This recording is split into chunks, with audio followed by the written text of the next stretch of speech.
Ang the rooftop kiss everyone saw, and I did not do. At 6:12 a.m., my phone finished the job my enemy started while I was sleeping. A dozen tags, 3 DMs, and a video compilation edited by a stranger with too much energy before sunrise. Me in a navy suit on the Eden Hotel rooftop, one hand on a woman's waist, her mouth tilting up to mine.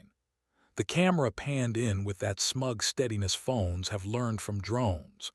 A caption in neighborhood thread font declared, "Another reformer exposed." Somebody added heart emojis.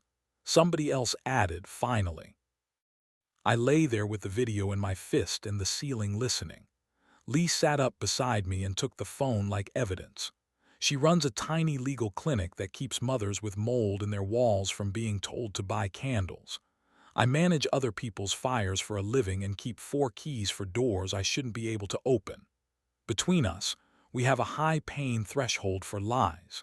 Still, the clip hit something raw, the cheap audacity of a kiss that never happened, the lazy perfectness of my profile in the wind. "Say it," she said.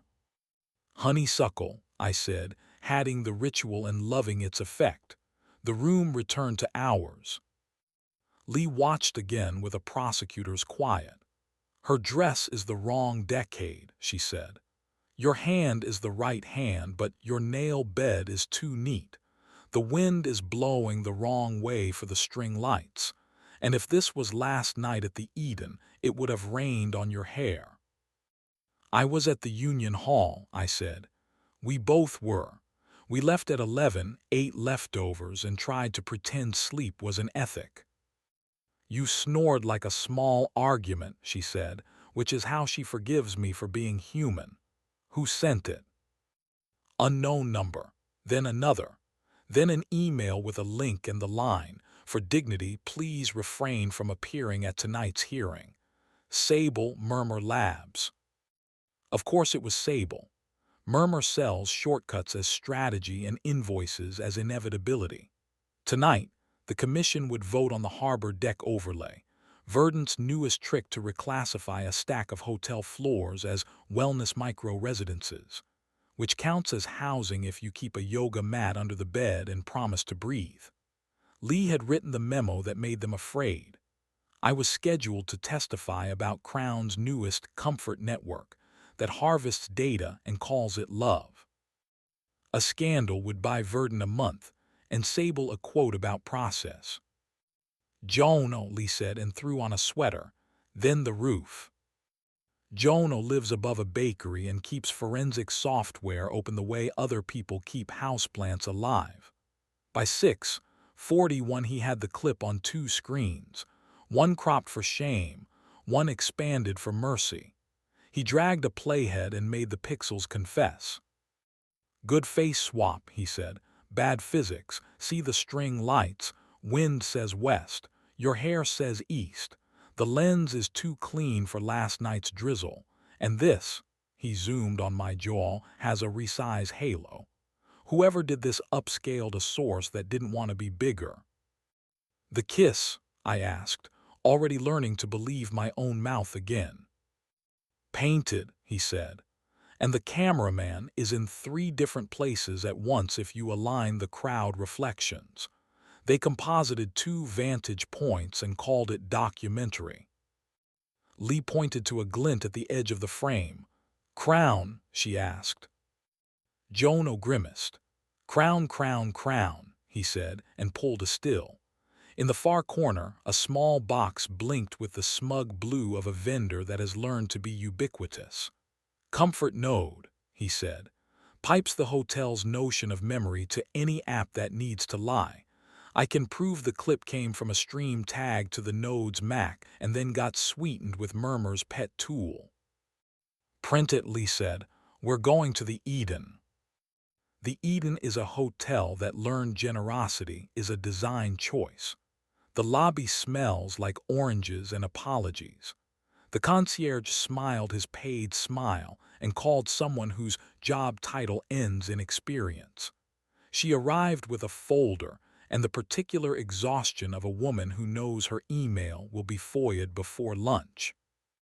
Kira, she said, extending a hand. We have a salon tonight.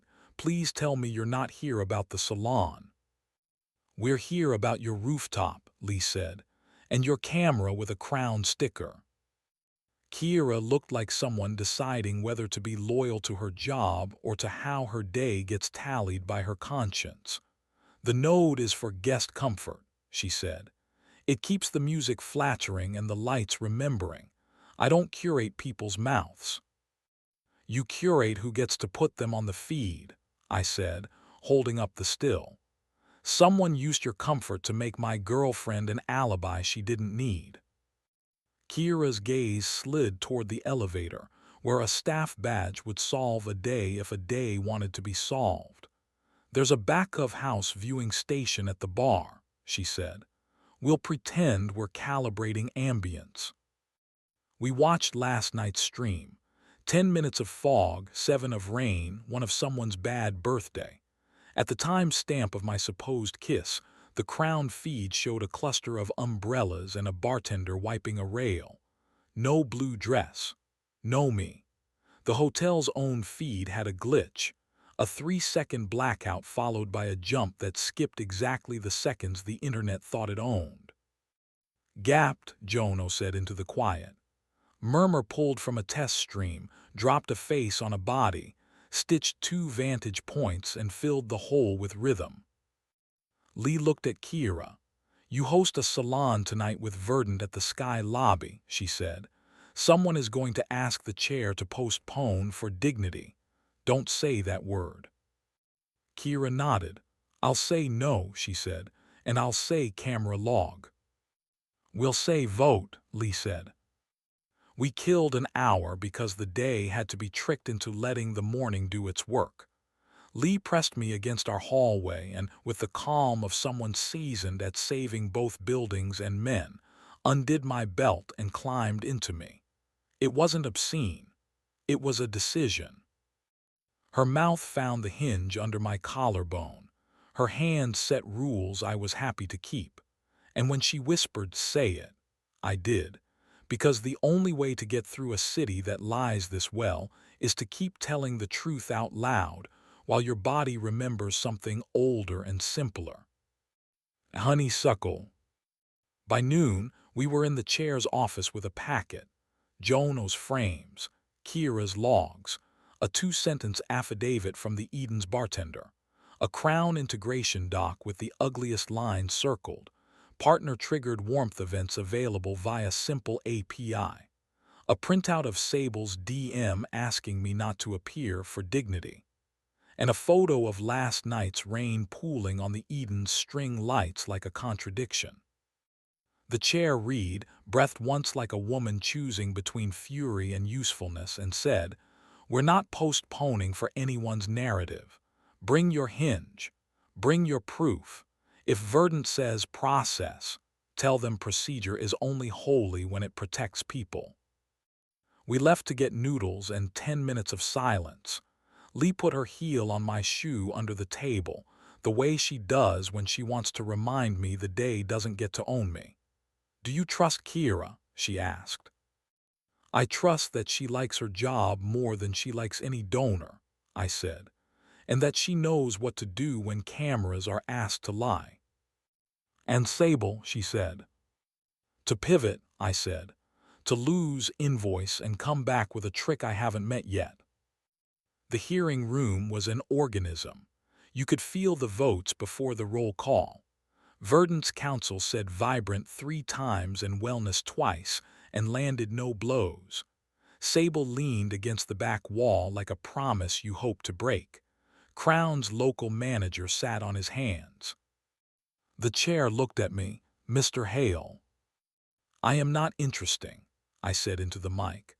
"I'm a hinge in a door you want to keep. Last night's kiss is fiction composed with your hotel's equipment. The Crown node at the Eden had a blackout when the rain hit. Murmur filled the gap with a face they borrowed and a body they rented. The point of this lie is to buy time so an old trick can call itself new. Don't sell the room to a camera." Lee followed, her voice clean as a ledger. "Clinic first. Escrow with teeth. cameras that don't ping near care, and a rule against using intimacy, faked or not, as a lobbying tool. Don't tell me about dignity if what you need is a calendar.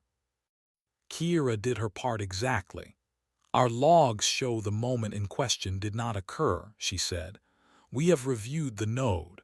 Partner-triggered events are now disabled. Our brand hates being boring more than it hates anything.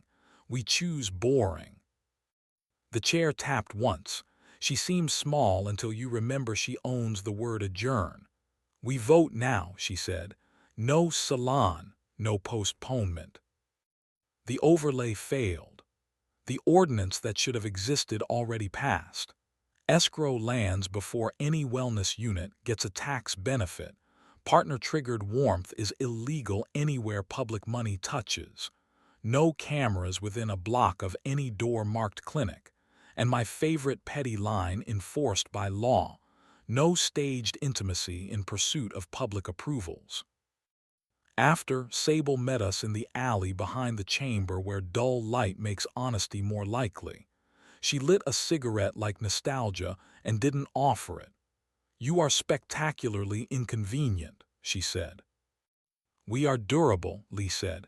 It's less glamorous and more useful. Sable smiled, wolf and human at once.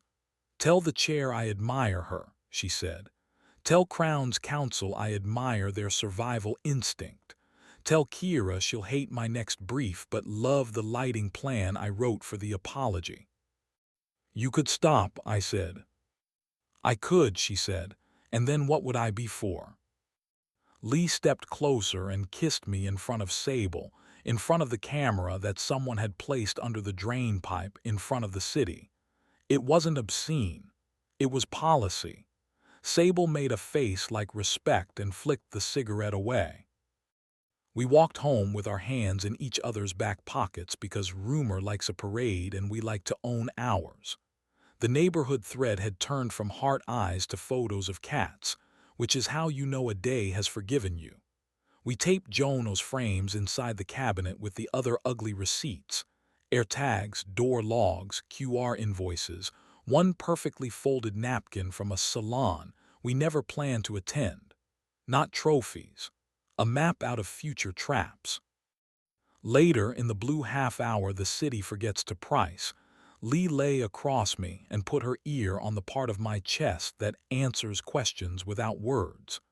Do you forgive me for believing what I saw for a second? She asked. I forgive us both, I said. The point of a good lie is to find the people who still blush. She smiled into my skin. You blushed, she said. I do when you talk like that, I said. And she laughed and commanded me to be useful in the ways that never get written into public minutes. We will have more mornings like this. Someone will post a clip, plant a tube of lipstick, mail a receipt I didn't sign, send a memo in my voice, tag me in a kiss I didn't spend. There will be salons with canapes and the word process like a lacquer across theft. There will be crown nodes in polite corners and murmur decks with phrases that sound clean if you look away from their edges. There will be nights when the city tries to pay for an ordinance with our bed.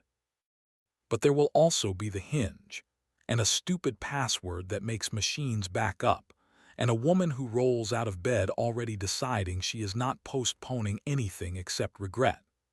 There will be chairs who remember they own the calendar, and bartenders who sign affidavits when it rains, and Kiras who choose boring when it counts. There will be Jono's circles on bad pixels, and the moment a room discovers it still knows how to vote. If anyone ever shows you a video of me kissing someone I do not love, check the wind. If anyone tells you I want to be dignified, tell them I want to be useful. And if you need to know where my mouth actually was, ask Lee. She keeps better records than any vendor this town can afford.